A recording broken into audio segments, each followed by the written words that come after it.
Sama sepertinya ekonomi global sedang tidak baik-baik saja, termasuk ekonomi dalam negeri. Makanya kita harus memperketat pengeluaran kita, sahabat ya. Jadi kita harus mementingkan mana yang lebih urgen dan mana yang tidak. Termasuk jangan terlibat pinjol, apalagi dodol. Jangan banyak cicilan, juga jangan resign kerja.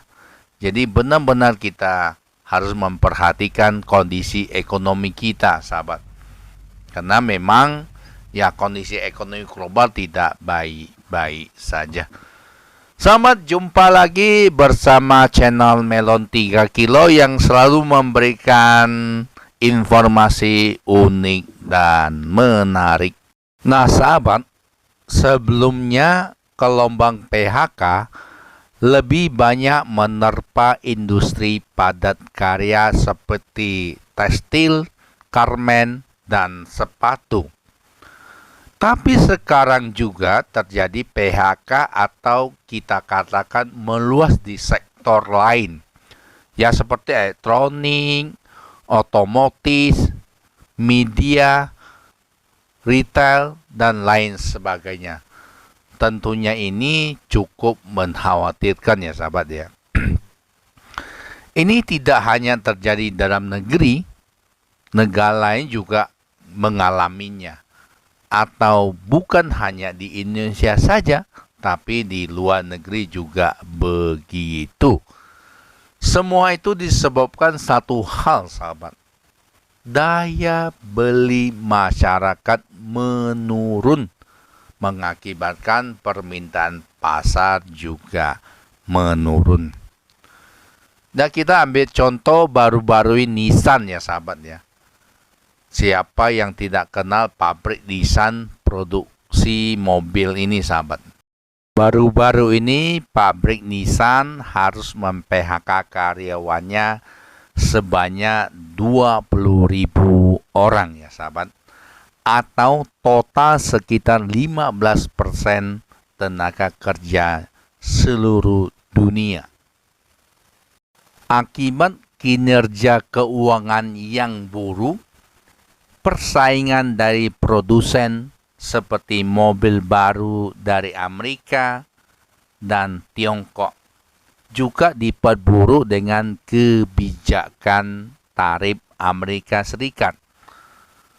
Tapi walaupun demikian sahabat, Nissan telah melakukan upaya pemulihan. Namun, masa depan perusahaan masih tampak suram, kata Presiden Nissan Ivan Espinosa. Beliau mengatakan juga bahwa keputusan ini sangat sulit dan menyakitkan, namun sudah melalui pertimbangan yang rasional. Nah berikutnya ada perusahaan Panasonic akan mem-PHK 10.000 karyawannya sahabat. Tapi ini di perusahaan induknya katanya. Yang di Indonesia tidak akan mempengaruhi area tidak kena PHK. Ini kata Vice President Direktur PT Panasonic Manufacture Indonesia, Daniel Suhardiman dari pernyataannya yang tertulis tanggal 14 Mei 2025. Katanya lagi Panasonic di Indonesia merupakan basis ekspor di 80 negara. Nah, ini menandakan daya saingnya masih cukup kuat di Indonesia. Meskipun Panasonic Indonesia tak terdampak ya sahabat ya. Ini kata Pak Daniel. Rencana PHK ini tentu menjadi peringatan. Dia menyinggung perihal persaingan pasar hingga perlu inovasi agar industri bisa bertahan. Persaingan semakin ketat, transformasi inovasi dibutuhkan untuk bertahan dan perlu terus didukung oleh kebijakan-kebijakan pemerintah yang bertujuan mengamankan pasar dalam negeri. tutur beliau. Berikutnya ada Google, sahabat. Siapa yang tidak kenal Google, sahabat ya? Tiap hari kita memakai Google.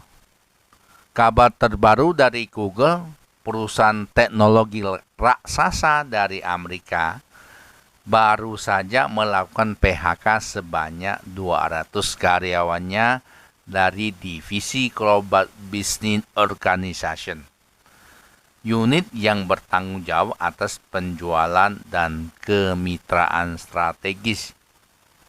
Jadi, sebesar perusahaan Google saja melakukan PHK, sahabat. Katanya sih, ini langkah diambil sebagai penyesuaian kecil untuk meningkatkan efisiensi dan kolaborasi lintas tim, terutama dalam menghadapi transisi besar teknologi berbasis kecerdasan buatan atau AI. Terakhir, sahabat nih, kabar terakhir ya, sahabat.